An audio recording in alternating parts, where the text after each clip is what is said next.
quero começar primeiro mostrando para vocês algumas coisas que eu não sei se vocês já tiveram curiosidade de olhar, mas existem quatro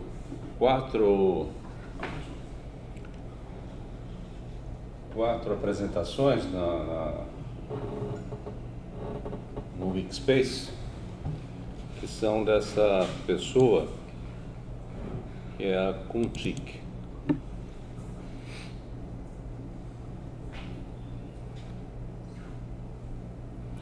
São apresentações em PDF.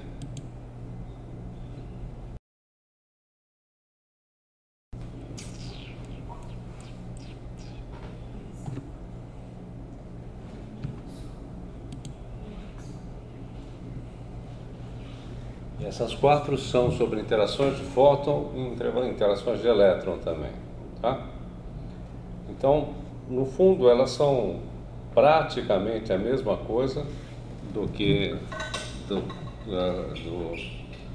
as apresentações do ATIX, só que elas têm uma apresentação talvez um pouco mais simpática. Pode ser que vocês se deem melhor. Ninguém teve vontade de olhar isso. Você olhou no Wikispace? O que você achou? Eu achei que tinha mais exemplo tipo de imagem, né? Tinha mais imagem. Tinha mais exemplo, tinha... Assim, eu só dei uma olhada só. Tá, você não olhou um por um. Não, só aí tá? fui passando rápido. Bom, vocês devem abrir, devem baixar e devem estudar para a prova, porque eu acho que é um enfoque um pouco diferente do enfoque do ATIX, que é um pouco árido demais. Mas ele no fundo é a mesma coisa. Se você passar aqui, a gente pode dar uma passada rápida. São 4 aulas dele que estão também na internet e seria bom se ele... Isso não é uma apresentação, então... Quero até F11 depois da F5, eu acho. O que é? F11 depois da F5. Mais fácil descobrir como é que a gente vai. Bom, tem aqui direto com... Então ele trabalha com as interações, ele começa primeiro com as interações de fótons, ele descreve os processos de Compton elástico, a dinâmica do Compton, a fórmula do Klein-Shina, a questão do fator de forma, que é o F para o espalhamento e que na literatura chama-se de S. Ele chama de fator de forma de Klein-Shina, mas esse é o mais simples. E depois ele, no fundo, faz a mesma coisa que a gente fez nas outras aulas. Professor, Fala. só tem as partes de Wikispace. Oi? Só tem a parte B do Wikispace. Tipo, não tem o 5 e o 5 e o 4 não tá funcionando. Tem que entrar agora. No Wikispace? É. Não tem os 4? Não, tem só o 5B e o 4B. O 4 e o 5. O 4 tá escrito que tem, mas quando clica não aparece. Não aparece nada. Aparece tipo, não existe essa página e o 5 nem tem. Ok. Então eu verifico isso hoje à noite e ainda faço isso. Como eu falei para vocês, em princípio, o Dirceu dá aula. Se houver algum problema, eu me comunico com vocês pelo e-mail, tá? Mas em princípio Vai ser aqui a aula dele. vai ser aqui, tá? Eu já falo. Deve ser ele. Não. Outra coisa. Bom, eu não quero começar outra aula, que é a próxima aula é especificamente sobre produção de raio-x. Então, quero insistir um pouco, porque eu falei para o Dirceu, inclusive, trabalhar com vocês um pouquinho mais a questão de coeficientes de atenuação, de transferência, de absorção e os stopping powers para a questão de elétrons. Então eu resolvi pegar essa aula para tirar dúvidas. Obviamente só vai ter dúvidas quem já conseguiu olhar e dar uma estudada para ver o que acontecia. Então eu começo fazendo algumas perguntas para vocês.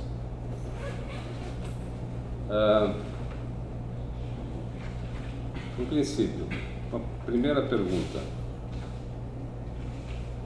qual é a principal diferença entre as interações de fóton e as interações de partícula carregada? Campo eletromagnético. Isso é o campo de interação, não é? Porque o elétron também interage via campo eletromagnético. É que as partículas carregadas são processos sutis, não é? Sutis. O que significa isso? Que ele entra com muito cuidado? É porque É porque a a interação presença de é energia é diferente. contínua. Não só é contínua, discorre mais do que você falou. E como é que é a questão de fóton? Fóton não é sutil. É catastrófico, né? São as palavras que eu usei. O que significa ser catastrófico? Que é como se Que fosse um transfere processo instantâneo. como o fóton tem o campo interagindo, ele interage só batendo no elétron. Sofrer aquele soft, que é uma interação mais fraca, pode sofrer o hard, pode sofrer o núcleo. Cuidado com essa ideia de batendo para um fóton. Eu acho Tá? que sim, mas isso aqui é o jeito mais fácil de falar. Porque eu entendo como um caixa. Você estava dizendo? Que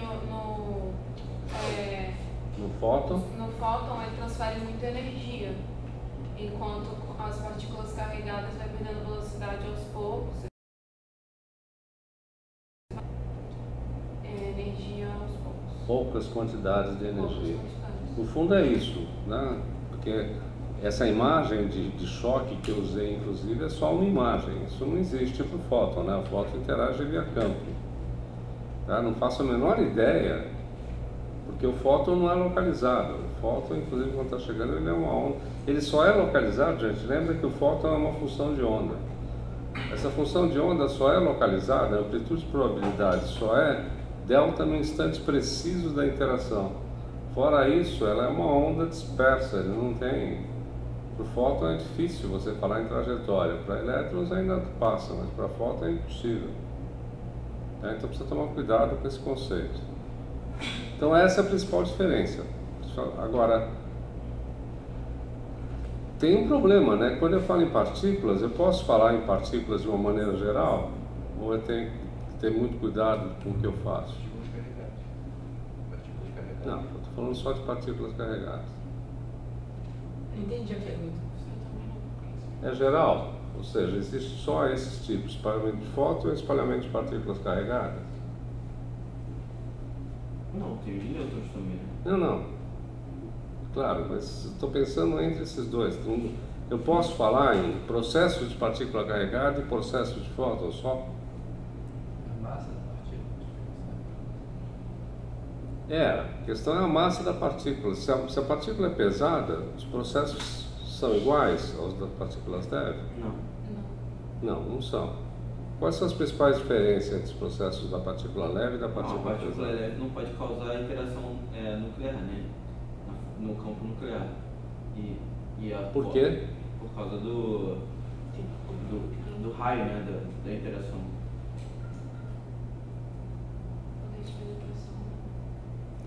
Por causa do poder de penetração. O elétron não tem poder de penetração. O elétron de alta energia, às vezes, ele passa dentro do núcleo direto. Não, porque uma partícula pesada ela tem mais volume, né?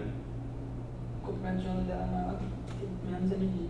Tem, Então, mas ele tem principalmente mais massa, né? ele consegue entrar em contato com o raio, né? De ação do. Não é exatamente por causa do volume. A palavra certa é outra.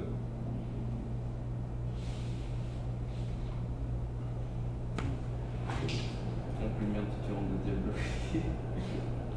A energia da partícula pesada total, ela é o quê? Cinética, mas isso é de repouso. Energia cinética mais repouso. E como é que é a comparação dessa energia de repouso? É isso que importa. De repouso é muito maior. É brutal.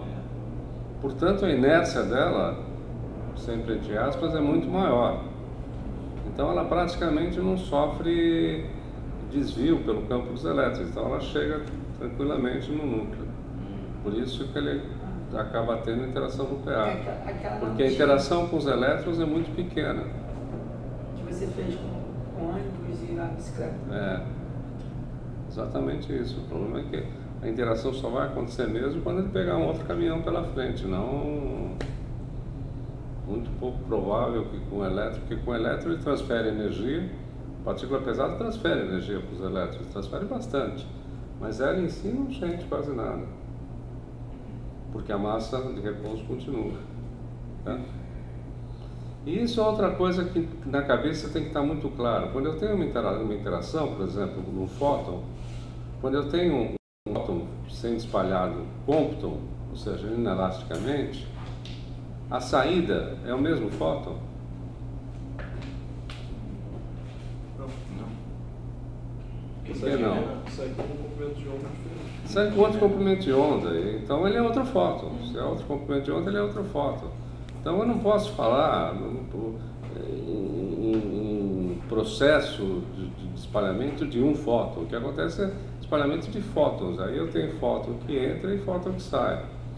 Enquanto que a partícula pesada, não. Se eu tenho espalhamento de partícula alfa, eu joguei partícula alfa e pego a partícula alfa no final. Quer dizer, eu não posso acompanhar, ele eventualmente é um objeto quântico, mas eu não posso falar nisso dessa maneira, tá? Qual é a diferença entre coeficiente de atenuação, coeficiente de transferência de energia? Primeiro, coeficiente de atenuação, transferência de energia e absorção, vale para elétrons? Não. Só para fóton. Em elétron a gente fala stop O quantum. resto do pessoal que está parado não está nem pensando nas perguntas. Eu tô pensando.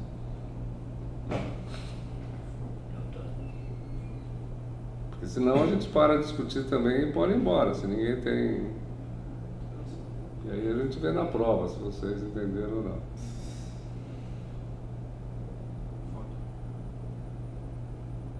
Então, o coeficiente de atenuação é só para fótons. E, teoricamente, como é que eu obtenho o coeficiente de atenuação? Pela seção de choque. A seção de choque, que é o quê? Probabilidade, que é o que representa a probabilidade. É a probabilidade de quê? De choque. De acontecer a interação. Interação. Tá? No caso da absorção, a seção de choque representa a probabilidade do fóton ser absorvido pelo material. O que significa o fóton ser absorvido pelo material? Ele transfere energia para um elétron. Ou seja, Um átomo do material. qual é o processo? Fotoelétrico. Só o fotoelétrico, né? Ah, sim. Só no processo fotoelétrico é que você tem absorção total. Ah, O que acontece é que você tem outras interações, mas no fundo a seção de choque que causa absorção é a seção de choque fotoelétrico.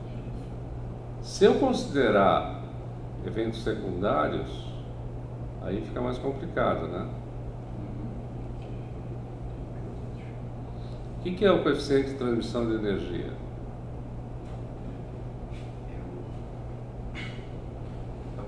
Calcula a quantidade de relaciona energia que ela transmitida pelo transmite. material. É o coeficiente que relaciona a energia transferida os fótons entram. Não. É o coeficiente que relaciona a energia incidente e a energia que sai. Fez. Ou seja, Energia que fica. energia que fica. Quando? Em toda a interação, todas as interações Se a possíveis, transferência não tem. Sem levar em conta a segunda interação. Levando em conta só a primeira interação. quando em conta só a primeira interação, não leva em conta a segunda, a terceira, etc. Tá? É energia transferida. E como é? O coeficiente, você vai pegar a seção de choque. Isso, como é que a gente calcula Seção de choque teoricamente? do cômputo, seção de choque do fotoelétrico, seção de choque do elástico e seção de choque no caso do Produção de pares. produção de Produção de pares. pares. Aí você soma tudo aquilo, só que tem os coeficientes de transferência ou normal, né? E tem o de absorção que é um menos G. Tá, e como é que eu calculo isso? Então, essa é a minha dúvida. Estou perguntando. Eu não sei. Tudo que eu vejo é as Pensa e eles responde. dividem por todos os coeficientes. Eles dividem por... Não, isso é por massa. Não, o de absorção normal é o mínimo, né? Isso. E o ρ é só quando tem massa. Beleza, esse daí. Então é o coeficiente de atenuação por massa. O próximo da energia, o coeficiente de atenuação de energia por massa. Isso. Ele pega todos os do atenuação normal e divide pelo ρ. Nunca. Isso é por massa. Não, pega da energia e divide por ρ. Então, pega, ó, existem seções de choque de transferência de energia, existe seção de choque normal e existe seção de choque de energia, que é O da energia De absorção de que é a energia. absorção de energia, que é um menos G. Tá, beleza. E além disso, para você calcular todos da energia, que eu vi também, Tem o de você massa. pega ele divide por ρ. Isso, é. Como é que descobre isso experimentalmente? Eu não entendi a sua pergunta. A gente tem os coeficientes de atenuação. Tem os coeficientes de atenuação. O primeiro do coeficiente de atenuação não é só a seção de choque, é? Não, tem a densidade, tem o número de... a massa atômica, né? Tem a massa atômica, É proporcional. dx, Seção de choque é proporcional ao número atômico. A seção de choque não é proporcional a nada. Não, você começa a fórmula com o número de fótons, né? O número de fótons incidentes é igual ao número de fótons que ficaram mais o número de fótons que saíram. O que você está falando? Tô relembrando aqui. Ele está tentando chegar com a definição que eu fiz da... Aí, a partir dessa fórmula, a gente usa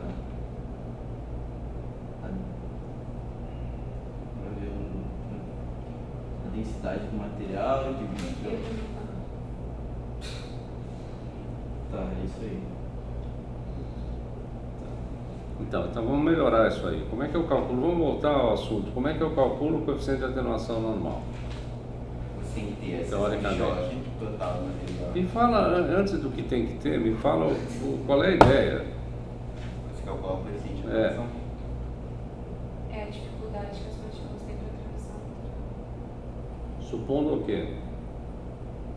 Quais são as suposições? Uma única interação. E que a folha, Ah, que é a fina. folha é sobre uma camada só. Qual é a unidade de seção de choque? 1 sobre 1 centímetro. sobre centímetro, parece. 1 sobre centímetro. 1 sobre centímetro. Ah, seção de choque não, atenuação 1 sobre centímetro. A seção de choque é É. quadrado. 10 a menos 24 Não, centímetros. isso é o tamanho, eu quero saber a unidade. Tá bom, 10 a menos 24 é o quê? É centímetros, quadrado, é área. Centímetros quadrados. É. Então a seção de choque é o equivalente à grandeza clássica da área transversal do material, certo? Sim, sim. Isso é seção de choque. E o que é o coeficiente de atenuação?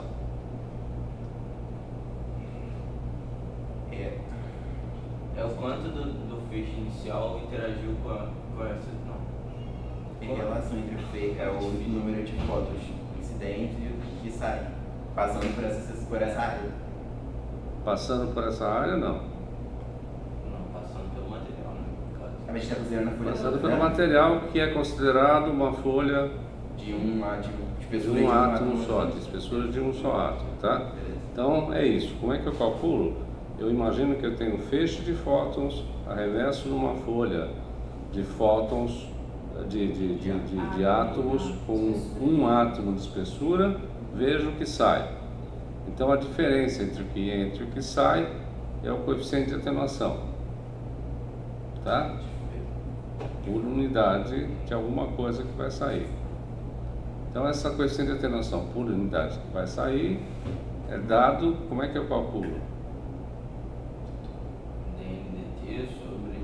Eu calculo primeiro a probabilidade de haver um choque, certo? Isso. Essa é Eu o choque. calculo a probabilidade de haver um choque. E para isso depende do número de átomos que tem lá dentro. Então aí é que aparece o ρ pela primeira vez, que para calcular o número de átomos, eu tenho que calcular a massa, dividir pela massa atômica e multiplicar pelo número de Avogadro. Isso é o número de átomos da folha. Eu sei que é isso, mas...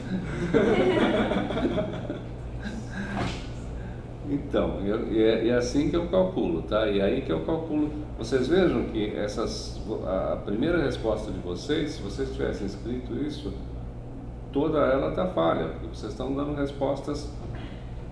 O conceito tá na cabeça, mas o conceito não está polido, não está aprimorado.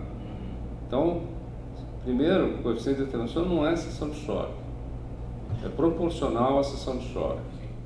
Tá? É proporcional à seção de choque, ao número de átomos por centímetro quadrado que você tem naquele material e uma série de outras coisas. E ela, em última instância, te dá a relação entre o que entra e o que sai. Certo? Então, isso é o coeficiente de atenuação. Aí, o coeficiente de atenuação de massa, como vocês estavam dizendo, eu divido por ρ, porque o ρ aparece lá dentro da fórmula. Né? Então, a hora que eu divido por ρ, o ρ sai daquela fórmula lá. Qual é a vantagem de fazer essa divisão por ρ? Porque o ρ depende das condições de ambiente. Das condições de pressão e temperaturas. Quando eu divido por ρ, não fica dependente, eu consigo fazer uma tabela, que pode ser achado no ATICS, essa tabela, e tem também a melhor tabela sobre coeficiente de atenuação, é a do NIST, produzido por um velhinho que foi meu amigo, que é o Richard que é o Hubble, e que o NIST é um laboratório de standards americano, e é quem publica todas as coisas que são standards. Então, a melhor tabela de coeficiente de atenuação até hoje é a tabela do NIST. Se vocês digitarem coeficiente de atenuação, vai aparecer a tabela do Hubble do NIST. Tá? Assim como também aparecem fatores de forma. Muito bem, então a gente viu o que é questão de choque, ou o que é coeficiente de atenuação, coeficiente de atenuação de massa. E como é que eu obtenho, a partir disso, o coeficiente de transferência de energia? Eu achava que eram duas coisas diferentes. Eu achava que, pelo que eu vi, ele só pegava, ele dizia que o coeficiente de transferência ele dizia que era igual à soma de todas as exceções de choque e de transferência, e no caso dividia por A outro. diferença é exceções de choque, de transferência. Aí essa é a Não. minha pergunta, como eu calculo? Muito bem, como é que você calcula a seção de choque e transferência? Não sei. A seção de choque é a probabilidade de haver o choque, né? Como é que seria possível obter a probabilidade de transferência de energia? A probabilidade de transferir energia? Como é que eu obtenho?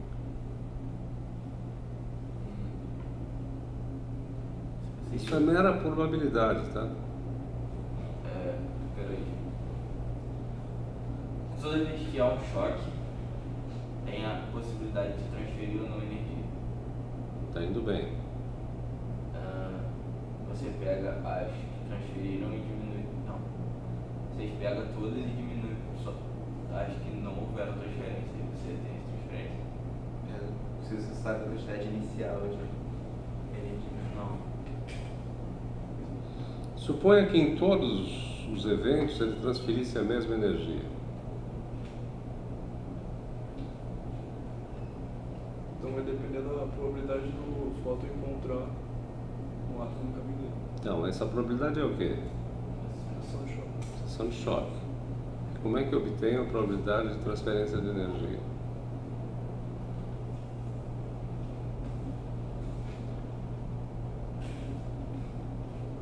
Isso que eu não estava entendendo em todas as aulas. É muito simples, precisa pensar um pouquinho, mas é bem pouquinho. Ninguém? É só do fotoelétrico?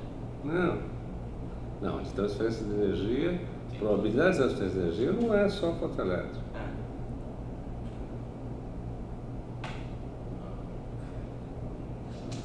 Você pega. Gente, se eu tenho a probabilidade de choque, todos transferem a mesma energia. Se eu multiplico pela transferência de energia, pelo ΔE, eu tenho a probabilidade de transferir aquela quantidade de energia.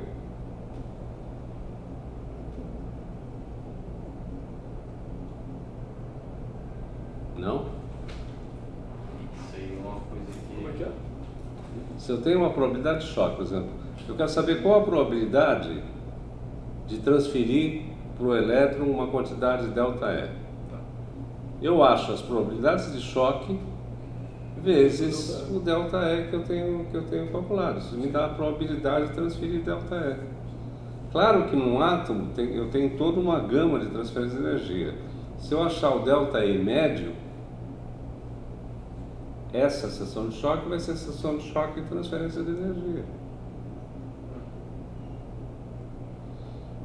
Tá? Eu tenho que pegar uma probabilidade pura e multiplicar pela quantidade de energia que eu estou transferindo. A rigor eu tenho que fazer uma média geométrica sobre tudo isso, mas é isso. Né?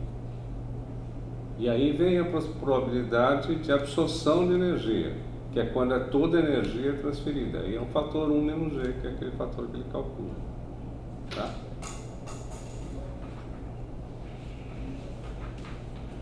Não está. Mas aí isso aí não vai ficar mais um fator adimensional, né? A energia, a probabilidade de transferência de energia, energia não é mais ela é um índice, porque a probabilidade é a probabilidade só de ter o choque.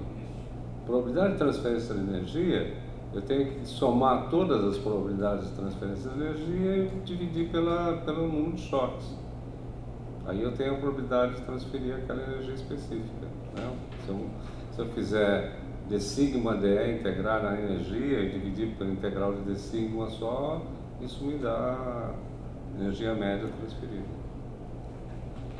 Quer dizer, isso, só que o coeficiente não é isso. O coeficiente é um número que eu vou multiplicar depois pelo número. Eu vou multiplicar pelo número de átomos depois para saber qual foi a energia transferida dentro daquele percurso. Ok? Ok, vamos passar para o stopping power. O que é o stopping power? É a mesma coisa que o coeficiente de atenuação? Não, é o Não. equivalente ao elétron. Não, vamos por partes. Ele te dá também a relação entre o número de elétrons que entra e o número de elétrons que sai? Não. Não, então não é equivalente. É a energia perdida por unidade de comprimento. Isso, é a quantidade de energia que o elétron perde por unidade de comprimento. Ok?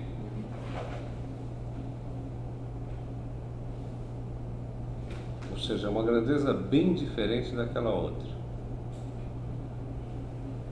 Por que você usa stopping power? Por que você não pode definir um coeficiente de atenuação no caso do elétron? Ou no caso de uma partícula pesada? Primeiro, porque os elétrons sofrem interações meio que diferentes do fóton e também podem sair elétrons do material. Né? Se você tiver alguma interação eletrônica, você vai... E se você tem interação de fótons com o material, não pode sair fótons do material? Pode, mas só que... Como é que pode sair fótons do material depois do fóton interagir? Se o material não absorver totalmente a energia daquele fóton, ele absorve aquele fóton, mas ele emite um outro fóton com energia menor do que absorve. Mas aí você está vendo, é verdade. Mas além disso podem ser produzidos outros fótons, não pode? É verdade. Como? Produção de par. Produção de pares produz pares não é fóton, né? Produção de pares. Aí se o elétron que foi produzido for aniquilado, tá? A produção de pares é de elétron pósito. Mas tem outro jeito de ser produzido. Excitar um elétron e o elétron depois de Muito decai. mais comum é o elétron que é excitado e decai. Depois decai. E tem algum outro jeito de sair outros fótons que não... O Compton, né? Saiu do fóton. O Compton saiu do fóton e fótons secundários, fótons terciários até. Sim.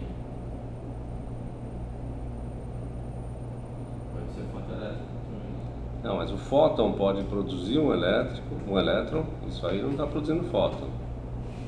E esse elétron pode produzir fótons depois, por Bribstrahlung, por exemplo. Tá? Então, o coeficiente de atenuação, ele leva em conta os fótons que saíram Compton.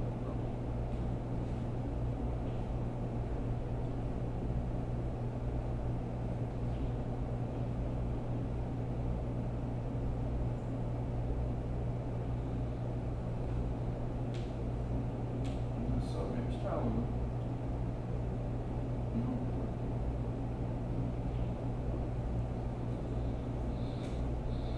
O coeficiente de atenuação, ele leva em consideração, claro que ele leva em consideração todas as interações, não é essa a minha pergunta, eu não formulei direito a minha pergunta. Mas, por exemplo, se saem fótons secundários, por exemplo, Compton ou Bribstrahlung, produção de pares, e são detectados lá no final, o coeficiente de atenuação é a diferença entre todos os fótons que saem e os fótons que entram.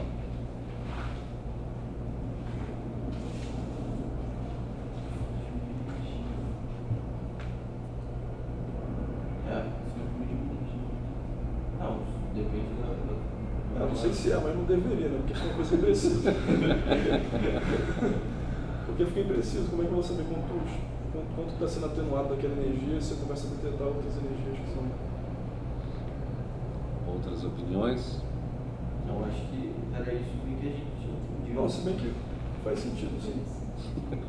Mudou de ideia? Não, inclui todos os fótons naquela direção do colimador, né, no caso, né? Isso é meio que inútil para informação. Que é assim, se eu considerar que todos os fótons que secundários, terciários, sei lá, que aquele material está emitindo, se eu considerar que todos esses fótons emitidos foram... Eventualmente detectados numa colimação estreita, por isso. Oi? Vamos supor que ele seja detectado numa colimação estreita. Então, o coeficiente de atenuação vai te dar no final o número de fótons total que está chegando no detetor? Você está entendendo o que eu estou na minha pergunta? O que você não está entendendo? Eu não entendi a pergunta. Você quer saber se inclui todos os efeitos do coeficiente de atenuação? Ele inclui da seção de choque, isso não tem dúvida. Ah, você está perguntando se inclui na... Eu estou perguntando se no final, a hora que você faz uma conta E elevado a menos mt, tá? N igual a N0 é E elevado a menos mt, se o N que você está achando no final, ele inclui todos os Comptons eventualmente que vão entrar no detetor? Seleciona uma energia específica? Estou perguntando. Você não pode me devolver a pergunta. Acho que pensar. Acho que o quê? Deixa eu pensar na minha resposta. É isso que eu estou querendo que vocês pensem. Faz sentido o que o Joel falou. Você seleciona uma energia, você joga, sei lá, 60 keV, você... Ver quantos fótons vão De chegar a 60 keV tem lá. Como é Depois. que é? Você seleciona... Ou seja, só vale para aqueles fótons da mesma energia que entraram. É porque isso não ia fazer muito sentido também, né? Não deixa eu falar. Eu não sei o que é fazer sentido ou não, eu não entendo muito bem. Não, porque você vai gerar várias... Por exemplo, se você souber quantos fótons entraram com aquela energia, depois ele vai sofrer as interações, espalhamento Compton, fotoelétrico, produção de pares, todos esses eventos. Eles vão produzir uma diminuição da energia. Ou não. Tipo Caetano Veloso? É porque, por exemplo, se tiver espalhamento do raio, ele não tem Ou não. diminuição de Ou não, energia. não vale em física. Tá bom. Então não sei, eu tô hoje também... Tá devagar, tá lento.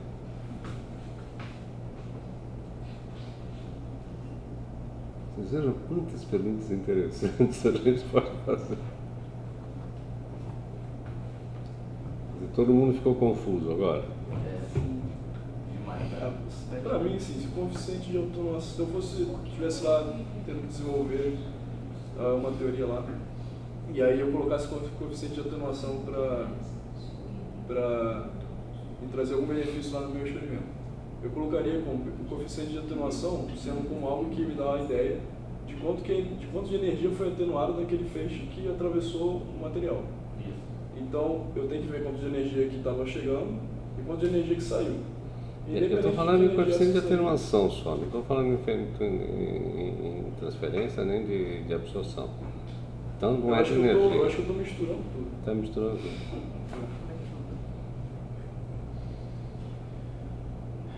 O coeficiente de atenuação diz respeito ao número de fótons, tá?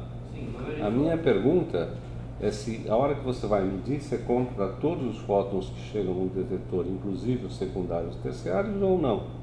Uma pergunta assim. não, é só o primário, tipo. Ué? Não, eu acho que conta tudo. Só A teoria é só o primário, mano. O coeficiente de atenuação é só contando a primária. Tá, mas você vai pegar os fótons Tá naturais saindo? de várias energias. O que você quer dizer que só lá na primária? É só a primária, pô. Só a primeira interação. Sim, mas nessa primeira interação pode sair cômputo. Sim. Então quero saber se sair um cômputo e atingir o detetor, Ele vai ser detetado. Sim. ele Eu vai. acho que conta. Eu também acho que sim. Porque eu não consigo pensar do porquê não contaria. Não, Não, é sério, eu não consigo Não, pensar. é uma lógica, é uma lógica. Não, ele Eu também não consigo teria pensar como porque fazer não- esse controle, né? Ele Como é que teoricamente- tentaria também só acho. só um tipo de fóton? Só um fóton originário de tal. Eu nem nunca Você pode pensaria escolher nessa o que você pergunta, quer. porque pra mim nem passaria na minha cabeça a possibilidade de não contar tudo. Não, e outra coisa é porque o único jeito de você fazer um filtro é dando set de energia. Dando o quê? Se você definisse qual era o fóton que ia chegar, aí você só contaria quais fótons daquele tipo que iam chegar. E? Acho que esse era o único jeito de limitar o experimento. E? E o quê? Daí? Qual é a resposta à minha pergunta? Então, pra mim, é que conta todos, mas não tem um jeito de não contar todos. Depende da geometria do feixe. Não tem um jeito de conta toda? Tem. Tem. Eu acho que só É. isso. Eu acho que você pode contar todos ou você pode escolher a energia que você quer. Depois Você pode escolher a energia, Pode. Pode. usando um multicanal, por exemplo, Isso. tá? Detetando e discriminando a energia do Exatamente, fóton. você Isso quer. é possível. Ou você pega tudo. Vocês estão com o conceito errado de coeficiente de atenuação. O coeficiente de atenuação é o número dos fótons do feixe que foram atenuados. Isso. Portanto, te interessa saber os que não têm interação e que saem do outro lado. Os que saem do outro lado não tiveram interação. Portanto, só podem ser fótons da mesma energia. Por isso que as tabelas são coeficiente de atenuação em função de energia. Ele te dá o número de fótons daquela energia, n igual a n0 elevado a menos mt, te dá um número de fótons daquela energia incidente que saíram do outro lado. Em linha reta, na mesma direção do feixe incidente. Então é só você setar lá para ele. pro É só detetor. você fazer um multicanal e pegar o pico aquela parte específico de energia que é igual a que entrou lá. Tá, então a gente estava falando aqui a resposta certa o tempo todo. Alguma hora vocês falaram a resposta certa, só que vocês ficaram dançando entre a resposta certa e a errada. Ficaram que nem um ratinho correndo atrás da. Sim. Entendeu? Eu me perdi agora o que é coeficiente de atenuação. É o que sofreu interação. Ó, presta São os que foram atenuados, eles são os que não foram atenuados. Eles são os que não sofrem interação. São os que não sofrem interação. É, o que passa. Os que passam. É. Que passa. Passam Então só por te energia. interessa o que sai do outro lado da mesma energia, daqueles que não tiveram interação. Que isso, hein, cara?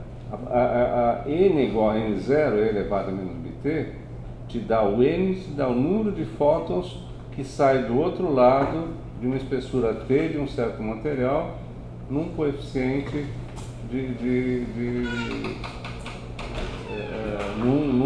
num feixe, numa montagem experimental de pêncil beam ou então bem estreita, tá? Tá. Porque se for grande, por isso que a gente não pode medir com uma geometria extensa. Porque uma geometria extensa vai ter muitos fótons espalhados. Inclusive fótons espalhados no Rayleigh, que pode ser espalhado 2 vezes, ou uma vez só e pegar um detetor grande. É a mesma energia e esses não te interessam. Porque o que te interessa é só aqueles que não interagiram. Tá claro isso? Tá. Então, uma vez que a gente esclareceu o que é coeficiente de atenuação, vocês vejam que pode parecer uma coisa muito simples, mas se você não parar para pensar no conceito, você se embanana. E é fácil fazer perguntas desse tipo que confundem bastante, porque eu sei quais são as dúvidas que aparecem, né? Então, isso é o coeficiente de atenuação. O stopping power, voltando agora ao inicial, ele é a perda de energia perdida por unidade de comprimento, ok? Então, essa perda de energia inclui todas as interações do elétron, da partícula carregada?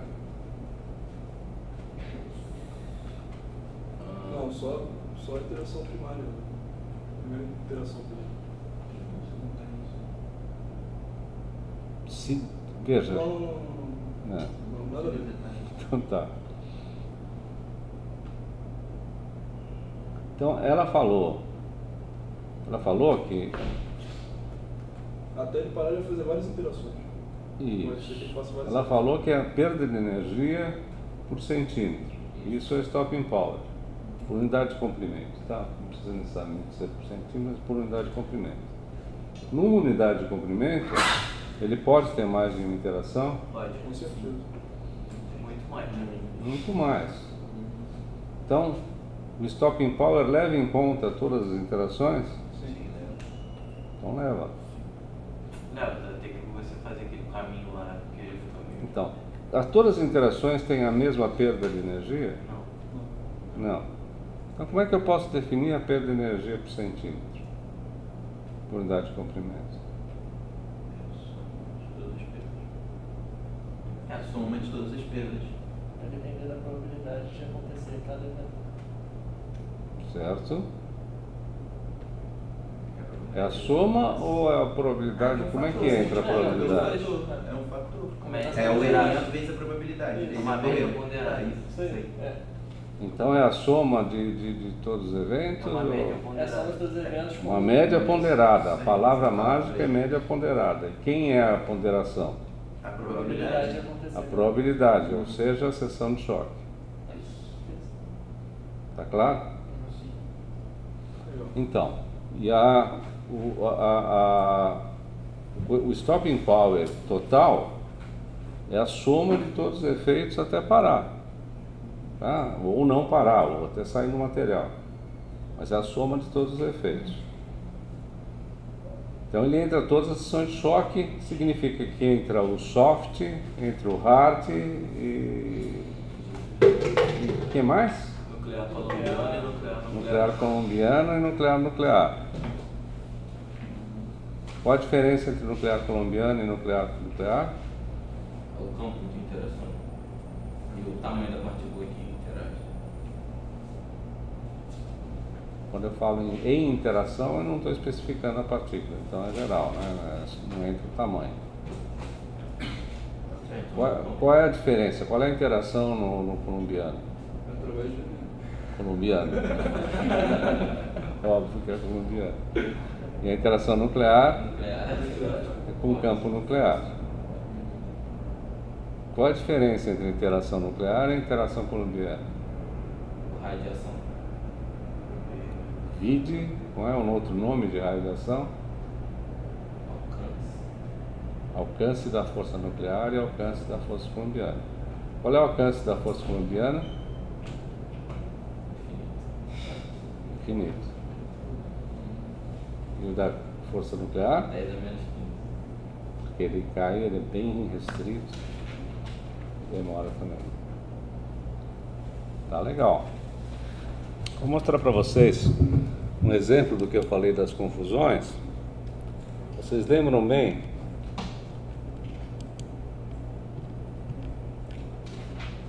Professor, acho que o negócio aí desistiu. Quê? O projetor de luz. Ele deve estar em... Stand-by. Deve estar em stand-by.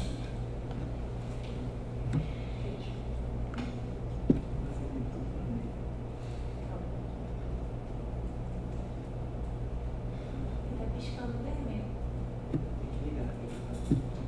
Será que desligou automático?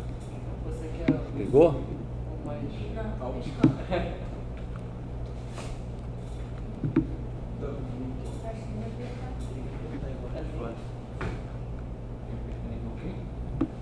Continua piscando? Não mexe não. Faça isso. Faça isso. Faltou feijão. Ele botou sempre ali, agora começa a Vou piscar e desligou de vez.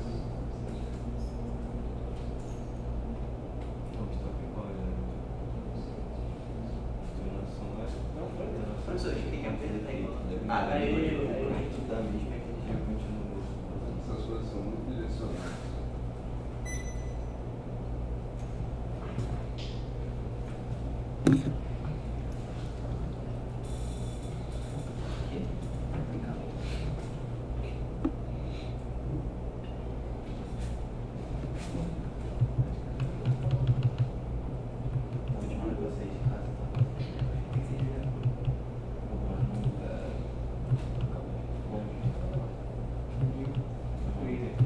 Não é foto, não é? Poxa.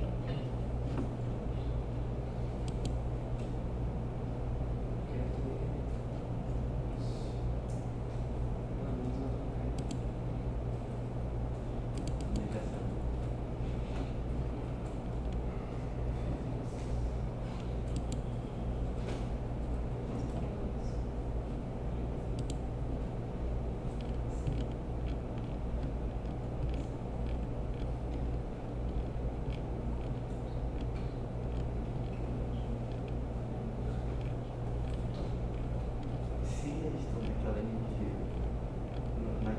se eles estão naquela direção, quer dizer que eles vão interagir. Aqui, ó.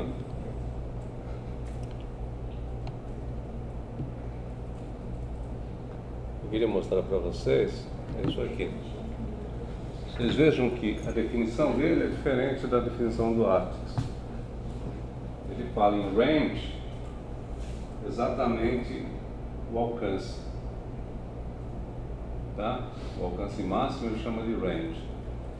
E o caminho todo ele chama de range SCDA, não CSDA. O que o Atkiss chama de range é só a profundidade. E ele chama o caminho todo do path length, que é o range no Atkiss, né? O Atkiss chama de range o path length. E o alcance, ele chama de alcance ou profundidade máxima alcançada. Então isso mostra que não é uma coisa que seja tão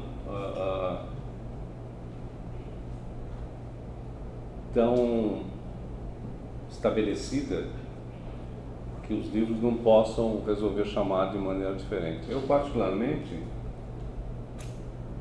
gosto mais disso, porque é comum vocês saberem que alguém chama de range só até onde ele vai alcançar. Quando vocês estiverem num hospital ou num IRD, fazendo prova, é bom vocês checarem isso. Pergunta para a pessoa se ele está usando a definição do Atkiss ou se ele está... Se o range eles chamam path length ou máxima profundidade alcançada, porque isso existe dubiedade. Se ele fala, não, isso o professor, quando ele vai falar, não, imagina, isso não existe, todo mundo pensa a mesma coisa. Então vocês falam, não, tem aqui o TIC, que usa uma definição diferente. Diversos livros usam essa definição.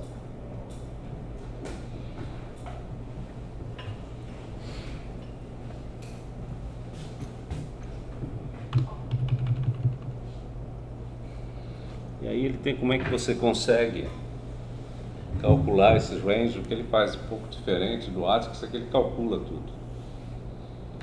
E talvez fique melhor para você entender as fórmulas se você fizer isso. Mas no fundo, como essas fórmulas também são um pouco jogadas, mas tudo está ligado diretamente a probabilidade de você obter as coisas.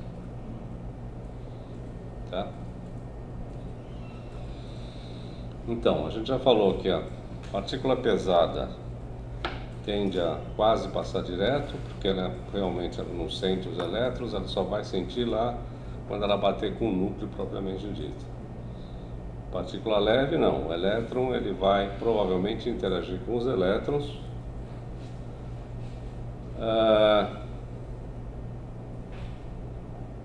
O elétron perde, como vocês disseram, perde muito pouca energia por choque, mas no final ele pode perder bastante, tá? Eles podem parar. Vocês lembram das figuras de penetração que a gente falou, que a gente fez, que eu chamei a atenção? Alguém teve cuidado de fazer as contas para ver qual é a penetração usando os coeficientes de atenuação do fóton e de stopping power no livro do Atkinson? Não, ninguém fez isso.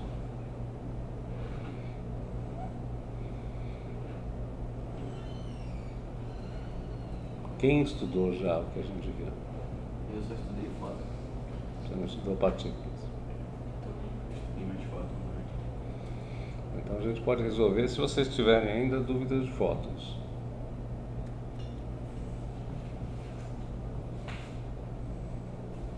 Não adianta eu insistir muito nas partículas, que é a parte mais difícil, mas vocês ainda não viram. Essas figuras que você falou são aqueles gráficos? São aqueles 4 gráficos. Que eu falei para calcular, pegar um exemplo numérico qualquer e calcular numericamente aqueles gráficos para ver o que é que dá. Eu só li no livro. Oi? Eu só li no livro só, mas era igual no slide. Mas lembra, por que eu falei para calcular aquilo lá? Por que eu falei que aquele negócio, que aquele slide eu não gosto dele e falei para vocês calcularem de fato? Porque a gente está na mesma escala. Por causa da escala, principalmente a escala X, tá? Que dava a impressão que o elétron parava muito antes. Que o elétron parava muito antes quando era um fóton, uma energia só. Um elétron fóton tinha um dos últimos. Que dava a impressão pela escala. Não, o elétron para muito antes mesmo. Ah, mas foi isso que você falou. Não, mas eu vi uma coisa assim. Não, tinha outras partículas mais pesadas. Foi de cima. É o de cima que era o problema, tá? O elétron e o fóton, realmente o elétron para muito antes do que o fóton. O fóton, se eu mando um feixe de fóton, é possível achar fóton até o infinito? Existe a probabilidade de achar fóton até o infinito? Não, por que não? Porque não tem como achar menos de um fóton. Porque não é possível achar menos de um fóton. Tá bom. Bom, se vocês não tiverem nada, a gente para a aula hoje por aqui. E aí vocês perderam uma chance boa. Mas também não perderam, eu sei que vocês têm um monte de coisa para fazer. Mas a gente podia dar uma revisada aí nas partículas carregadas, né, professor? Partículas pesadas. Nas carregadas. Veja que dá, o que é dar uma revisada? Dar uma revisada em quê? Eu não Você faz no começo de todas as aulas. Você passa pelo que a gente viu nas Você quer que eu passe novamente? Tipo, pra gente ver aí alguma coisa que Tá. a gente não conseguiu lembrar. Deixa eu ver se eu consigo fazer Overview. Deixa eu ver se eu consigo fazer uma projeção. Não estou vendo como aqui.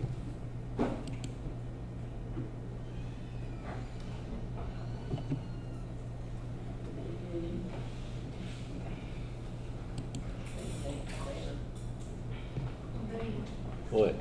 Eu tenho uma pergunta nessa parte de fóton. Mas é que o primeiro slide era daquele gráfico que tem efeito fotoelétrico dominante, computão dominante e produção de pares. Isso. Aí minha dúvida é por que o computão está ali no meio?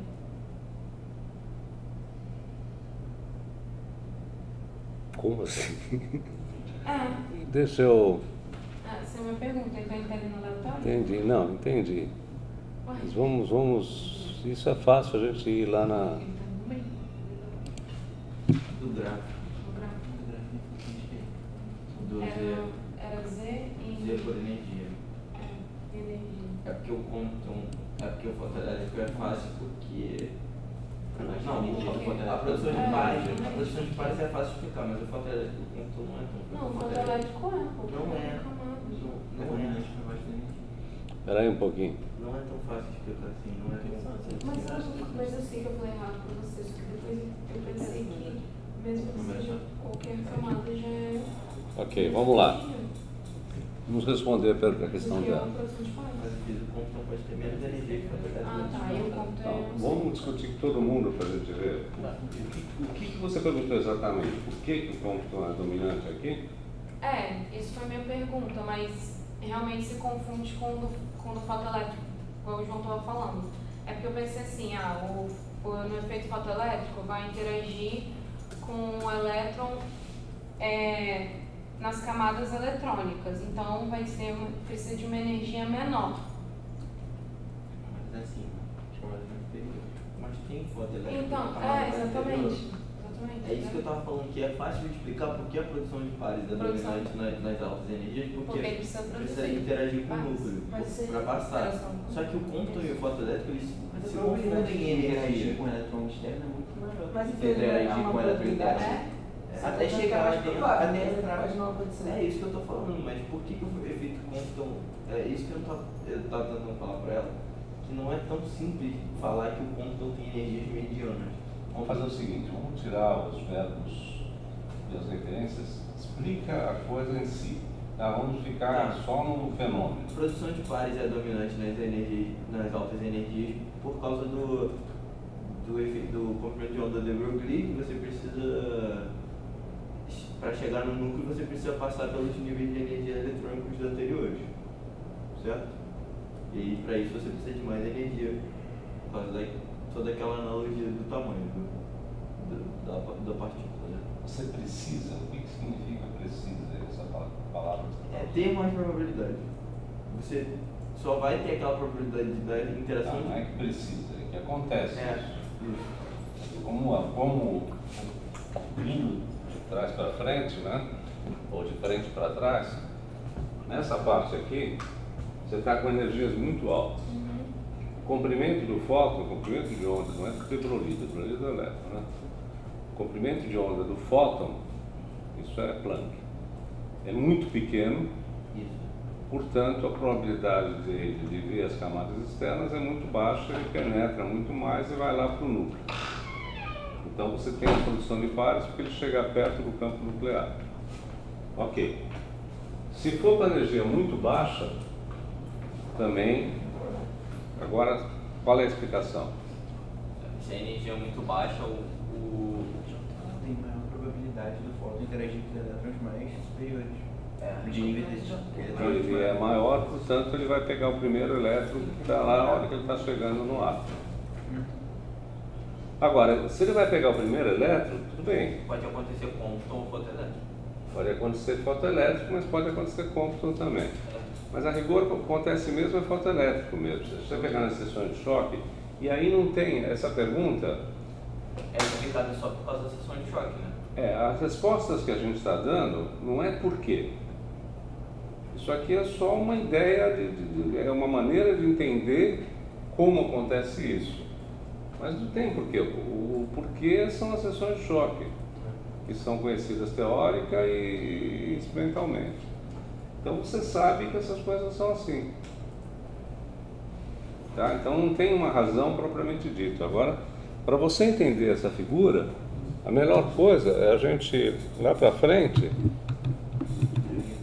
esse negócio não está funcionando, saco.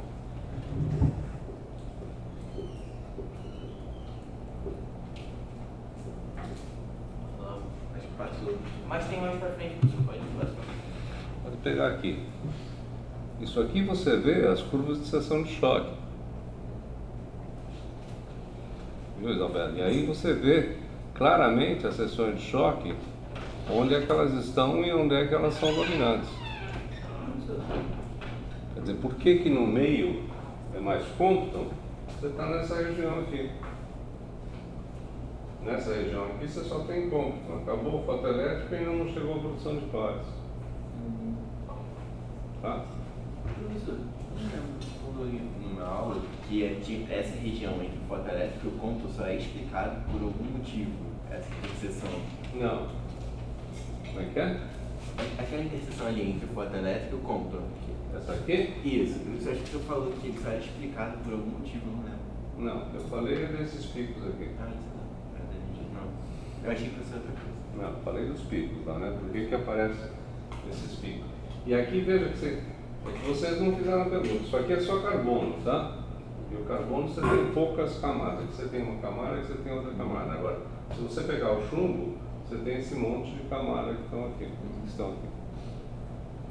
Esses picos são as camadas, porque aí a hora que passa a entrar mais elétrons daquela camada, então você tem aumenta a ação de choque, porque você tem mais elétrons com a mesma probabilidade. Não é maior probabilidade, você tem mais elétrons, a probabilidade é por elétron, mas a probabilidade total aumenta, tá? O número de eventos aumenta, você tem mais partículas para fazer.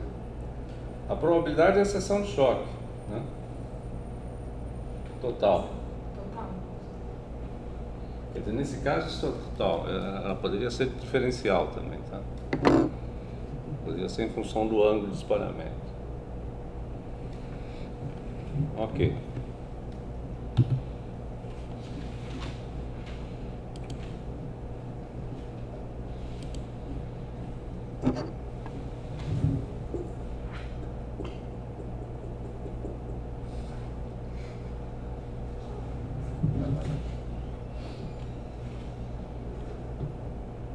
Não é possível que não...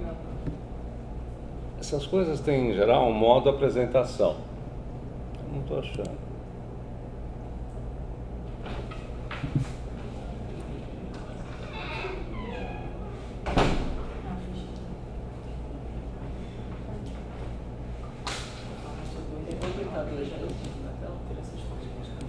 Oi? Clicar 2 vezes no slide. Não. Não. Funciona. É sim, não funciona.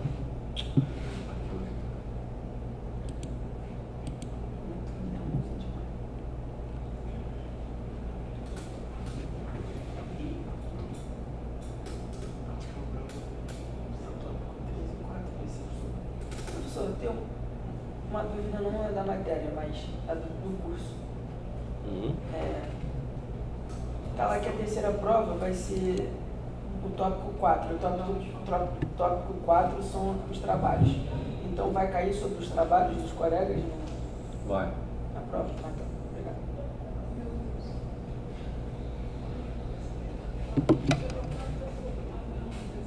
Tá bom.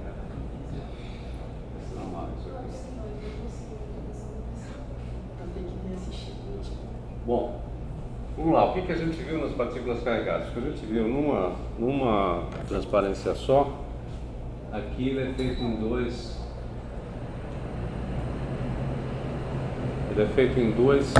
séries. Tem a 4 e a 4B.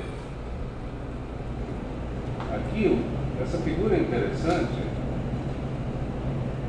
E essas questões que a gente estava fazendo, por exemplo, qual é a diferença nas interações quando você tem fótons e quando você tem elétrons, né? Quando você tem fótons, aqui fica claro que cada interação que você tem uma mudança brusca do que seria a trajetória do fóton, né? Você tem claramente, isso aqui é mudança de energia também, enquanto que os elétrons, ele vai, a grande probabilidade é de não perder quase nada, ele caminha quase reto, mas de repente ele perde também toda a energia, enquanto que os fótons vão lá para frente.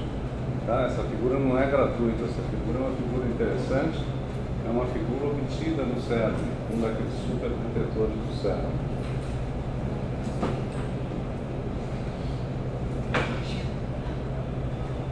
O que a gente viu é que quando a gente fala em colisões não tem fótons. A gente fala em fótons, mas fótons a rigor, a gente pode falar muito melhor de interações. Interações do que de colisão. A gente reserva a palavra colisão, em geral, para partículas. E quando você fala em colisão, similarmente à questão clássica, você fala num projétil e num alvo.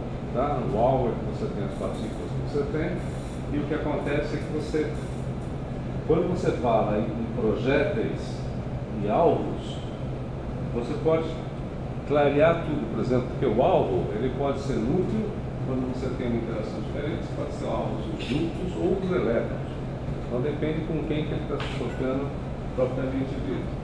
Você tem as partículas leves são elétrons e próstons, fótons a gente já viu, nêutrons a gente vai falar brevemente, e tem as partículas carregadas, que são os prótons, as alfas e qualquer íon. O que é um íon pesado?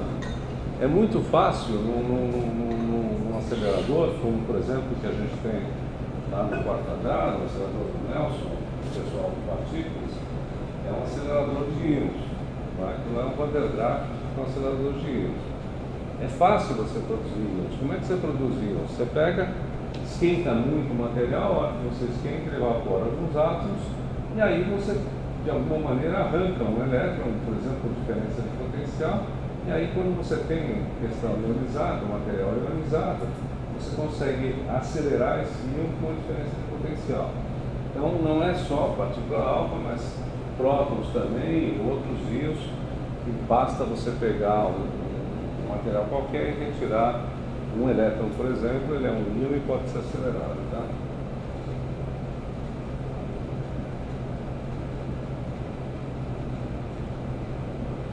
Ele fala aqui que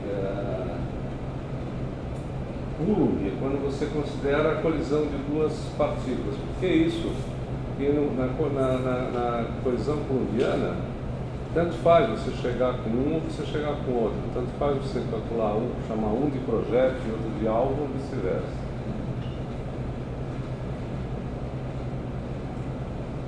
Então as partículas de duas colisões,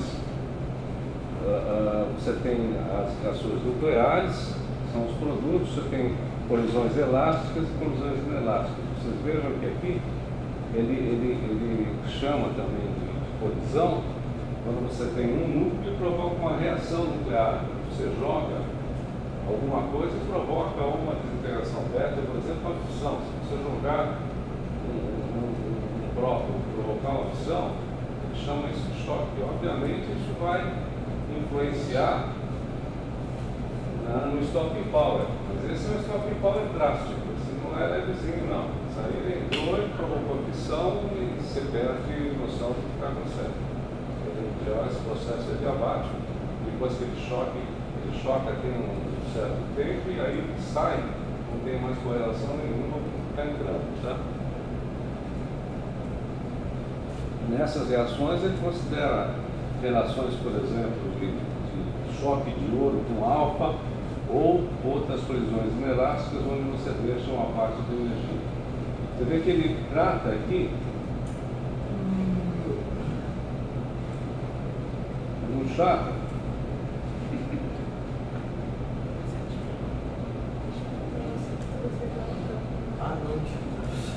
Oi? Foi bom.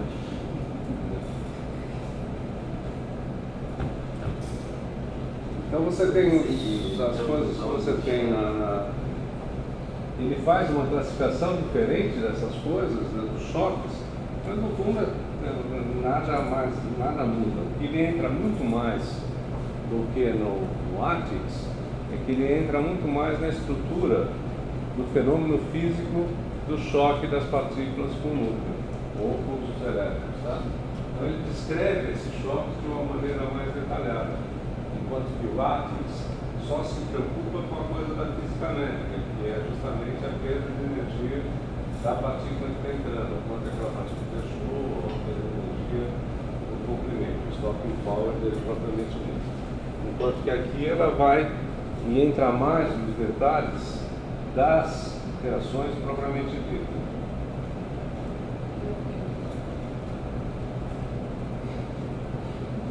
Então ele fala, por exemplo, nas reações nucleares, que você tem, é isso que eu estava dizendo, você tem um processo que você tem antes da colisão o projétil e o alvo, e depois eles criam um composto, e o que você tem depois não tem nada a ver com aquilo que você tinha antes.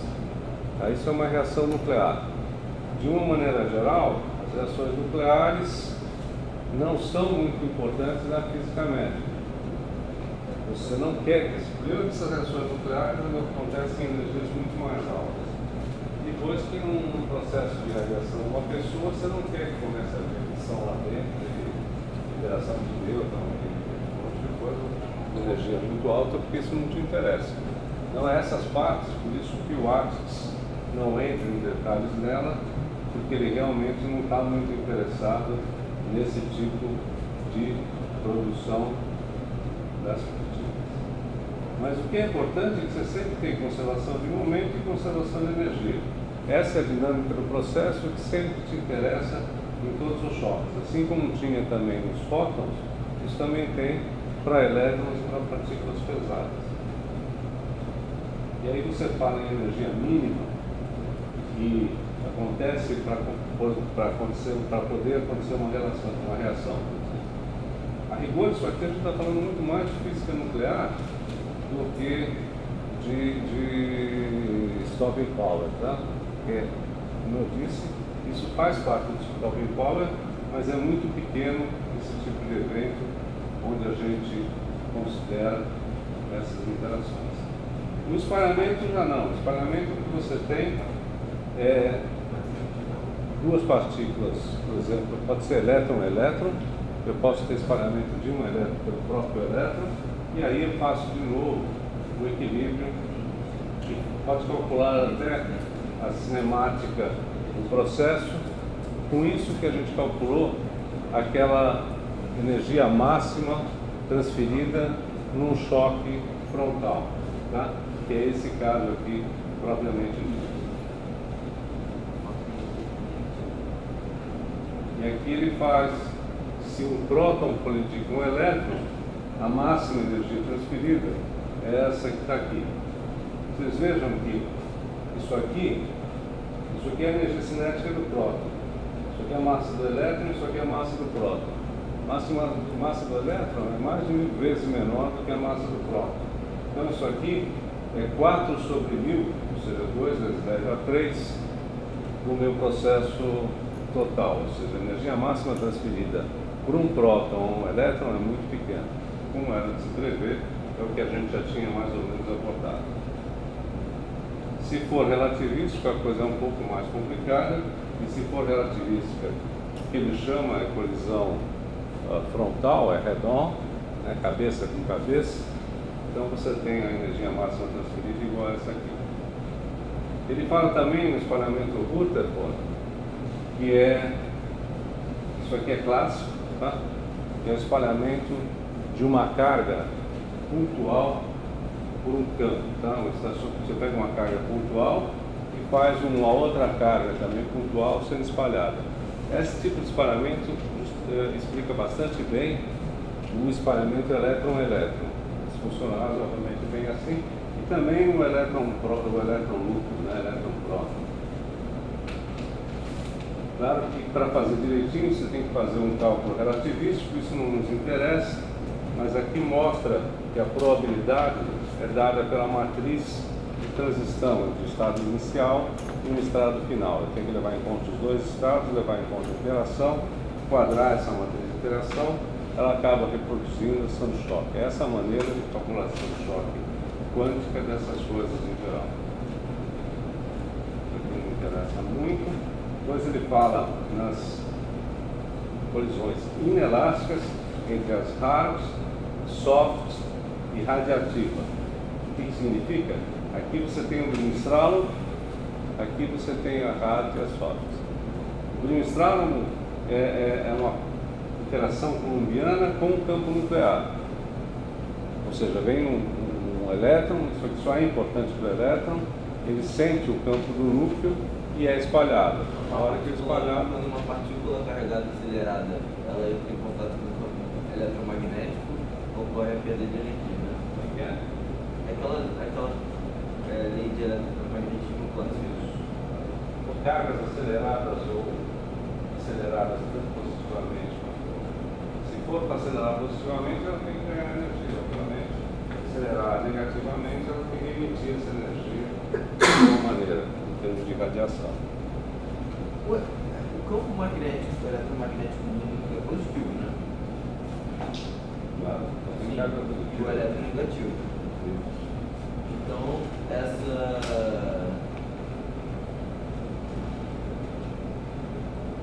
interação faz.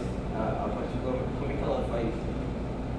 É que eu não tô lembrando. Tinha um negócio que a gente fazia aqui, tinha o campo magnético aqui, aí chegava a partícula fazendo um monte de giro.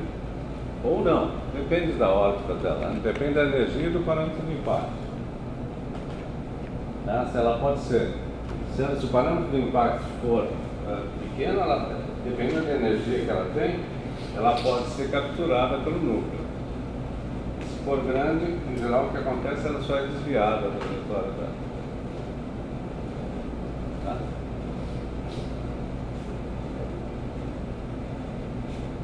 E aí vem o stopping power.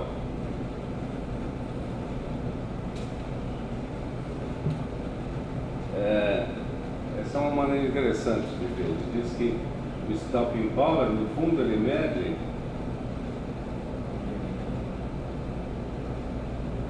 quão rapidamente a partícula vai ao repouso. É muito melhor você pegar a definição, que é a perda de energia por unidade de comprimento a hora que ela chega dentro do material, né? E aí ele diz que a partícula perde todas as energias cinéticas por múltiplas interações colombianas, a maior parte é elástica. Cuidado que essa elástica não é como aquela questão do Rayleigh e do Compton. Elástica aqui significa que a energia total antes é igual à energia total depois. Não é a energia só do elétron, tá? Isso só vale para o fóton, porque em princípio você considera que o fóton saiu com a mesma energia e não houve transferência. Não é esse caso aqui especificamente. Nesse conceito, o espalhamento Compton seria um espalhamento elástico. A gente chama de inelástico, porque o fóton que sai com outra comprimento de onda e, portanto, ele é um espalhamento incoerente, muito mais que inelástico. Ou seja, dois fótons espalhados Compton, eles não têm correlação porque eles não têm a mesma frequência. Então não existe o processo de interferência, que só ocorre quando você tem frequências próximas umas das outras. Então você tem as coisas acontecendo, e aqui tem um exemplo de um elétron e como é que ele vai perdendo energia. Ele vem para cá, a rigor ele desvia um pouquinho, ele só vai desviar muito se ele provocar um estralo, que aí sai um fóton e aí a energia é alta e ele tem uma mudança de trajetória significativa. Depois ele pode produzir aqui um elétron delta, que é um elétron secundário que pode sair de outro lugar, e assim por diante, fazendo uma trajetória bastante complicada no percurso todo. E aí o que você tem é que você define o stopping power linear, que é a perda de energia por unidade de comprimento da partícula carregada. Você tem o mass stopping power, ou stopping power de massa, ou stopping power máximo, que simplesmente eu pego o stopping power e divido por ρ, que é a mesma coisa que a gente faz nas partículas, a mesma coisa que a gente faz no fóton, com o mesmo interesse, com o mesmo objetivo. E aí você pode, como você tem diversas formas de colisão, você pode também especificar, dividir. E quando você calcula, você tem que calcular separado. O processo de cálculo tem que ser feito separado, para ele somar tudo. Mas quando você faz o cálculo separado, você pode definir, então, o stopping power para cada um dos processos que você está considerando. Então você tem cada partícula, se ela é muita energia, baixa energia, pesada ou leve, ela tem um ou outro processo preferencial. As partículas não acontece de todas as partículas, com todas as energias, com todas as massas, teriam o mesmo tipo de interação. Então algumas têm interação mais provável que a outra, da mesma maneira que a energia do fóton, né?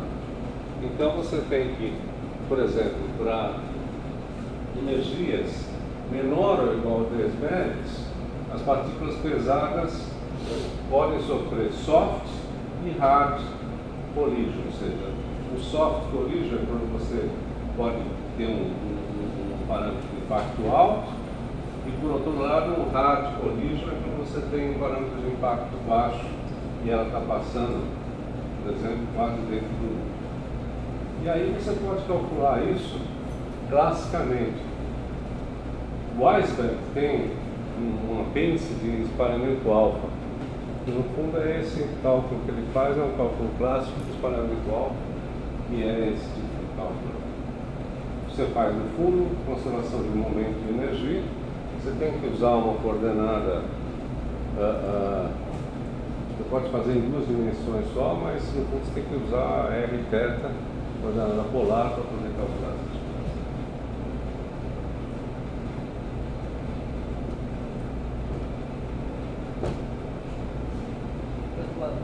Acho que são muitos dedos, professor. Tenta tirar o zoom assim primeiro. Não. Assim. Assim. Não sei se funciona.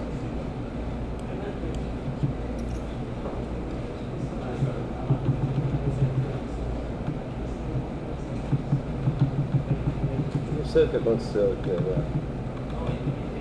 Ah, isso aqui é outra, né? Temos fotos.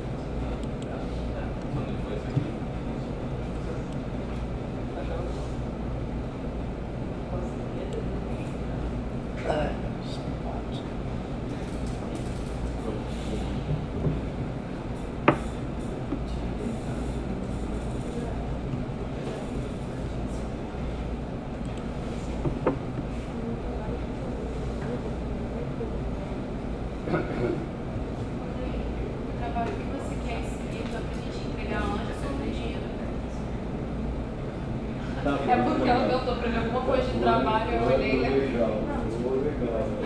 É porque ela perguntou alguma coisa pra ele. Aí Você eu, quer?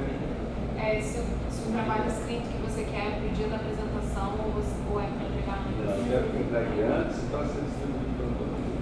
Mas antes, tipo uma semana antes, na aula Pelo menos uma semana anterior, a apresentação. Pelo menos uma semana antes, para as pessoas terem tempo de ver.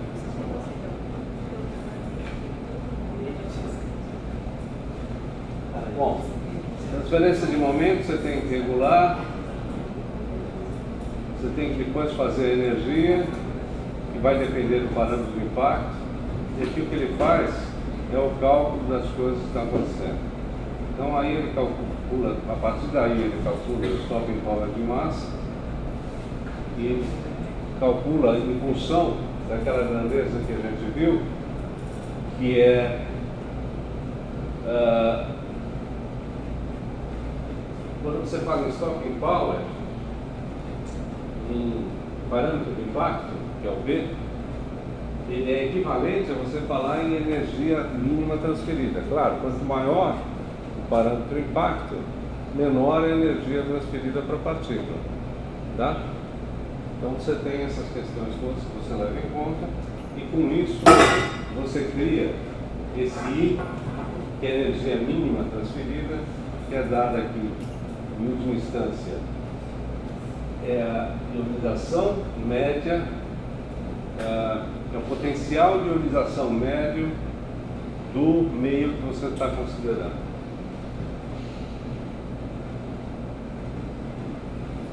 De novo isso aqui, e aí depois você chega na fórmula do stopping power de colisão. Generaliza para partículas carregadas, tem algumas simplificações que são possíveis, e aqui tem um resumo de diversos cálculos possíveis para a força de colisão, ou seja, a probabilidade de colisão está ligada a Z e a esse fator 1,5, quando é clássico. Quando você faz não relativístico, a aproximação clássica é quase boa, só não tem a raiz quadrada aqui. Se for relativística, ela expande nesse sentido, e se for relativística e tiver a polarização, essa fórmula está lá no ATIS, é aquela fórmula que aparece aquele monte de número que a gente só entenderia se a gente fizesse o cálculo realmente todo detalhado. Depois ele explica o que, é que são essas correções, assim como o ATIS também fez. Aqui ela mais ou menos se junta aos exemplos do ATIS, diferença dessas coisas, você tem mais exemplos que você pode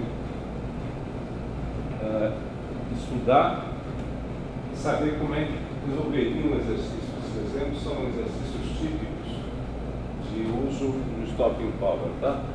Por exemplo, aqui te dá o stopping power da água para prótons, usa a fórmula de relativística de BET nessas condições gerais e obtém o stopping power de colisão como dado por isso aí. E aí ele compara com o valor experimental do NIST, que é 26 velhos. Você veja que fazendo essas aproximações você consegue números muito próximos de cálculos quânticos muito sofisticados.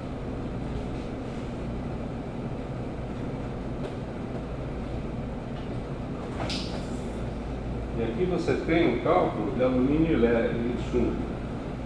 Aqui eu precisaria mostrar para vocês, isso aqui é 10 a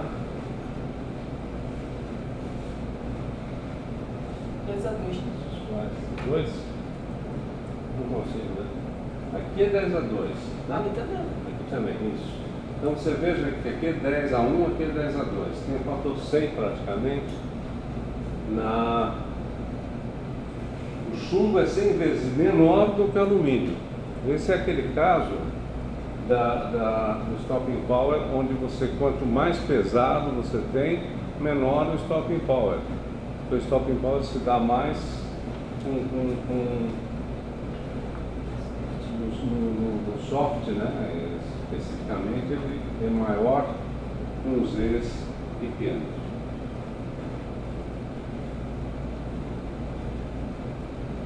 E aqui ele mostra a dependência do stopping power de colisão com a energia cinética de um dado material.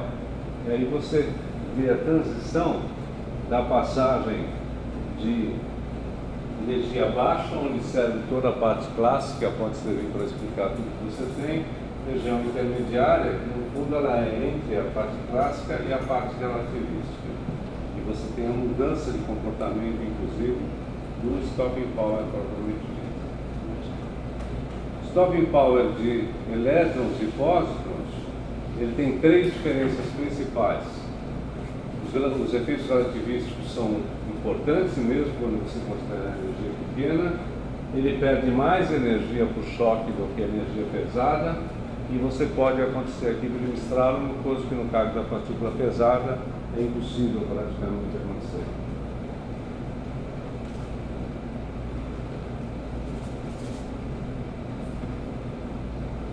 De novo, vai fazer os cálculos e vai dar os números que também estavam lá no ATIX, só que no número do ATIX só tem a coisa final. A rigor, nesses casos, eu acho que você dá a fórmula final ou dá essa fórmula, para mim está exatamente equivalente, não faz diferença nenhuma, porque você saber dois, três passos a mais ou a menos não pode diferenciar praticamente nada.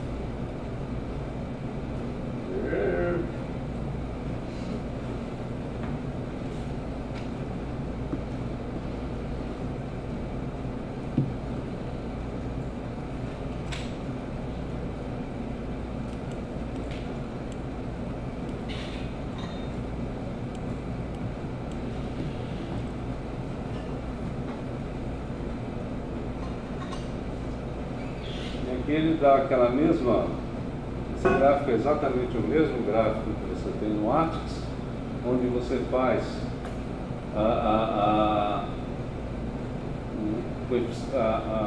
stopping power de massa para colisão e radiativo na colisão. Quanto mais leve, mais alto o stopping power. O brim-estralo, o radiativo, quanto mais alto o Z, maior o stopping power. Isso é fácil de entender, né? E quando você tem quanto mais pesado for teu núcleo, obviamente maior vai ser a curva que você fizer, que a carga que o elétron vai fazer. E quanto maior a curva que o elétron faz, maior a perda que ele tem, né? Então é claro que quanto mais pesado, maior o seu stopping power. Isso aí é razoavelmente fácil de entender.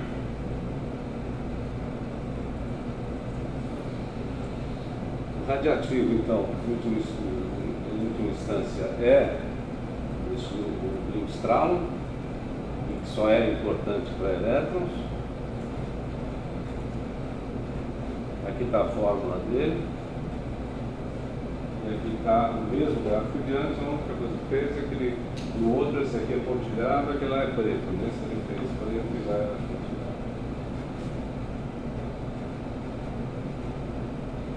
O stopping power total, naturalmente, é a soma dos dois. E o que acontece é que você veja que o stopping power, se você vai para uma energia muito grande, 9, 10 MeV, aqui o stopping power ele inverte. O mais importante passa a ser o Brimstralum. Ou seja, aqui é importante a perda de energia, mas para energias até 1, 3 MeV, 10 MeV, que é o caso de um acelerador linear de medicina, a maior parte do stopping power que você tem é realmente stopping power de colisão, que é o que te interessa, porque é a hora que você quer que você realmente transfira a energia dos elétrons que vão acertar ou se chocar com as cadeias do seu DNA, etc., e vão ser capazes de, por exemplo, matar as células que não te interessam. E aqui ele fala no que é o range. Eu disse para vocês a diferença entre range e range SCDA, de uma maneira diferente O range, nesse caso, eles chamam de Tmax, né? O range é a máxima profundidade alcançada. E o CSDA range é o range. E o CSDA range é o range. Tanto que está escrito da mesma forma. Né? No artigo está escrito SCDA. CSDA. Só que o ATICS considera tudo SCDA. Né? Slow, contínuo, slow down, approximation.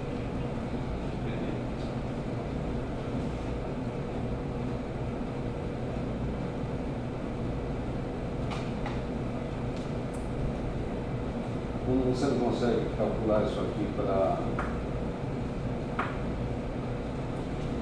soluções analíticas, você usa são soluções aproximadas, que é o que o ATICS usa lá no material dele.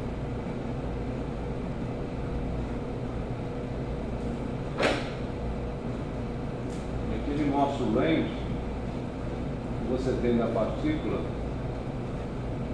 Então você vê que isso aqui é grama por centímetro quadrado, né? Aqui você tem gramas por centímetro quadrado, aqui você tem 10 a menos 2, 10 a 0 gramas por centímetro quadrado. A água, qual é a densidade da água?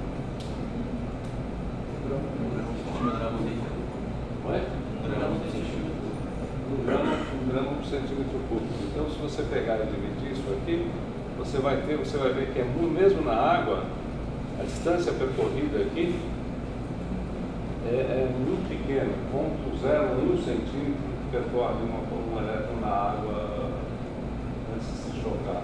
Tá? Você tem qual é o alcance dele, né? Você veja que o alcance começa a ser significativo, você precisa de coisas da ordem de MeVs aqui para chegar no 1 gramas por centímetro cúbico, que no fundo vai ser 1 centímetro de profundidade. Então você realmente usa energias de 60 MeVs, coisa desse tipo, no acelerador para conseguir a profundidade que você quer, ou mais, tá? Lembrando que o range aqui é o máximo, né? E aqui ele faz alguns exemplos de novo e calcula. Você veja aqui a distância do alfa, do íon de alfa, para penetrar no soft tissue é meio centímetro. Isso é bom para a pele, por exemplo. Agora, se eu quero 7,7 meves, você calcula as coisas e vê que você está ainda.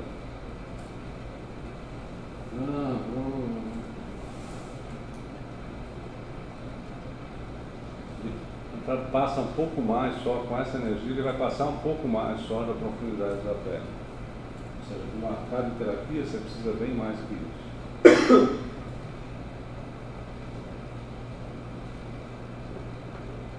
E aqui você tem para os elétrons, aqui vai para a partícula pesada, eu acho. Para os elétrons você tem no líquido as perdas radioativas, etc., dá essa curva. É uma curva da outra, né? Oi? É uma curva da outra, né? Acho que muda isso. É, muda isso. Sim, é diferente, né?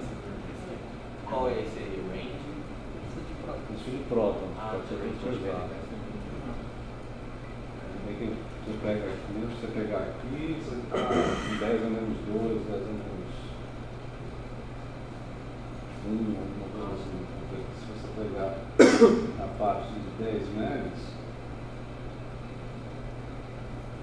você já está para cima do 1.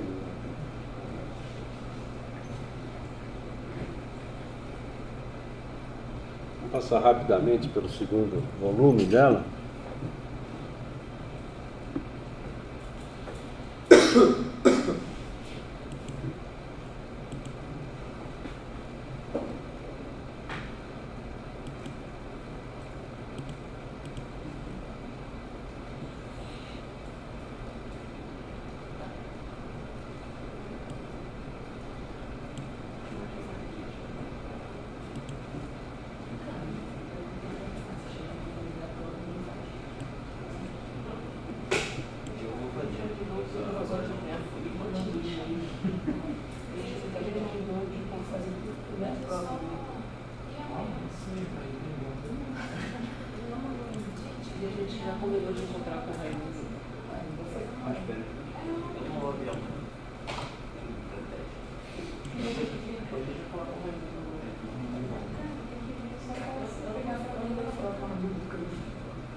Eu quero saber do que vocês estão falando? Não. Eu quero saber do que vocês estão falando? Não. Ah, você não. Você pode saber. Ok, aí ele continua, isso aqui é a continuação das partículas carregadas. Ele continua calculando o stopping power, ele vê o stopping power total, que é de colisão mais graduação. Ele calcula o stopping power médio, tá? Por que ele calcula o stopping power médio? Porque, em geral, você não tem um feixe, dado um feixe de partículas, você não tem só uma energia de partículas carregadas. Então, você sempre tem que fazer uma média em função do número de partículas que você tem, tá? Então, ele define, inclusive, o que é o espectro dos elétrons que você chega num paciente, especificamente, e esse espectro ele é dado simplesmente o número de partículas em função do stopping power que você tem nele. Isso aí é um espectro, tá? É o espectro de saída, porque eu tenho stopping power, né? E aí ele tem o que a gente chama de yield de radiação, que é a fração da radiação que é perdida, da energia que é perdida pelo processo radioativo. Isso é yield. Não sei por que eles chamam de yield, quer dizer, yield é fração, mas não sei porque definir uma nova grandeza, bastava dizer que era a fração da parte de radiação. Ele calcula alguns exemplos, ele mostra alguns exemplos do que acontece, calcula não, no fundo ele está fazendo alguns exemplos, comparando esses elétrons, dizendo o que é. E ele calcula o yield do estralo, propriamente dito, a fórmula, e ele tem aqui o yield, a fração de um estralo para elétrons em diferentes meios contra a energia cinética inicial. Então, se você tem aqui uma energia cinética de 100 MeV, você tem aqui que a fração percentual de perda na água é 20%, enquanto que você tiver aqui a fração de perda no chumbo é cerca de 80%. Então você sabe com isso que você tem, quando construir um raio-x, você vai ter que fazer um catodo de material mais pesado possível. Por que não pode ser chumbo e ouro, como estavam falando aqui? Porque é muito mole e os metais são moles em geral, eles têm baixo ponto de fusão. O que ia acontecer é que aquelas partículas entrando lá iam derreter e rapidamente eu ia destruir o meu material, ia ficar com energia complicada. Energia radiada e irradiada, ou radiada, é dada por isso aqui, enquanto que a energia perdida por irradiação, por ionização, ou seja, a energia transferida na colisão é o que entrou menos o que foi irradiado. Foi irradiado daqui, então a energia perdida na colisão, que em última instância é o que vai me dar a dose, ela é dada por essa diferença aqui.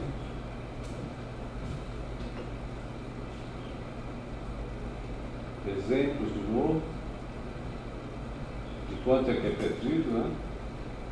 Então você veja, a energia perdida na colisão por partícula carregada, dado isso aqui, porque ele calculou quanto é que é essas coisas que você tem. Aqui no tungstênio e aqui é na água. Você veja que na água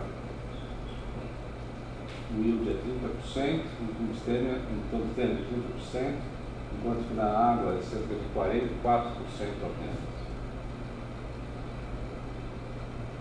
E aqui você tem que, se você tiver o yield, isso te dá o G, que implica exatamente na parte do Mi. Aqui é coeficiente de atenuação, tá?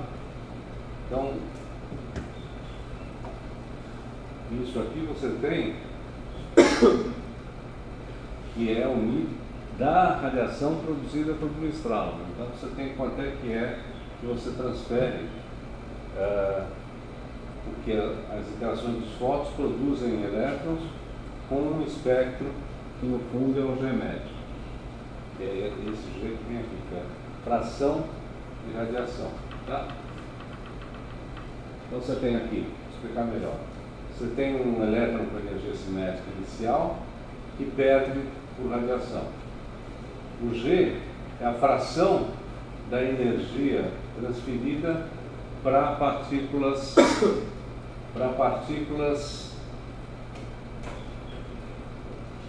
explicando melhor. O yield é a fração perdida pelo elétron que é irradiado. Tá? Agora, essa irradiação ela vai ser perdida depois, vai ser transferida para o material por fótons. Então, esses fótons que saem, eles vão perder isso aqui é o G, fração média de energia transferidas para partículas leves por fótons, que depois é subsequentemente perdido em Brunstrom. Traduzindo, vem essa parte G só, tá? Se você tem um fóton, esse fóton, aí a gente está falando em fóton, por isso que é coeficiente de atenuação aqui. Esse fóton vai perder energia. Essa energia que ele vai perder vai ser transferida futuramente para elétrons. Então o G é a perda de energia do fóton que foi transferida para partículas leves, que ocorre sempre junto com o seu yield. Ok? Quando eu falar em energia total transferida para o material, essas coisas são importantes. As interações de fóton produzem elétrons e pósitons, com um espectro de energia cinética equal. O que acontece é que se você pegar os elétrons que saem do material, eles vão ter não só os elétrons, esses caras vão ter não só o espectro tem os elétrons com toda a perda de energia, então dá uma coisa assim, só que está somado com os elétrons que foram produzidos pelos fótons produzidos pelos elétrons iniciais. Tá? Isso virou perda por Brainstorm. Oi? Os elétrons geram um estalo que gera um fóton. Esse fóton dá energia para outros elétrons, né? Por processos de interação, e esses elétrons formam outro brainstorm. Exatamente. E isso é o fator G que aparece lá no coeficiente de atenuação. Então o G é secundário. O G é isso tudo? Não, o G é. O G vai interferir lá na perda de energia do fóton. Quer dizer, quando você está calculando a energia transferida, a energia total absorvida, aí você está falando em total. Lembra que quando você fala em coeficiente de absorção, você tem que medir o coeficiente de absorção numa geometria total. Então você está pensando em tudo que entra e tudo que sai. Tá? Esses mis aí são o quê? São os mis do coeficiente de atenuação do meio. Ele só explicou aqui o que era o G, porque quando ele fala em fóton, ele não pode explicar o que é o G. A ideia aqui é você introduzir o G para explicar de onde vem. Tá? Bom, aqui você fala, ele vai destrinchar um pouco mais o Grimm-Strauss. Então, se você tiver um material que gera o Grimm-Strauss, você tem esse tipo de coisa, que é a interação com o núcleo. Se for um núcleo fino, você considerar nesse núcleo fino uma espessura que é muito menor que o range. Tá? Então você não vai matar o cara. Você não vai matar o cara lá dentro. Você vai pegar uma espessura onde uma boa parte dos elétrons sai. Mas aí assim você vai ter Grimm-Strauss. E aí você, nesse caso específico, os elétrons não vão ter perda por ionização, não vão ter energia de colisão elástica e só vão ter um desvio por grupo estável. Nesse caso, a energia total é dada por isso, e o espectro é esse aqui, mas isso a gente vai ver na produção de raio-x. Isso a gente vai ver ainda na próxima aula. Essa parte daqui em diante é a parte da próxima unidade, que é a parte de produção de raio-x.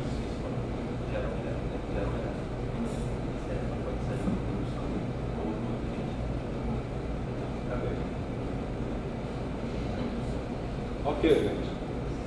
Podem espremer o Dirceu, né? Fiquem à vontade para espremê-lo como precisar.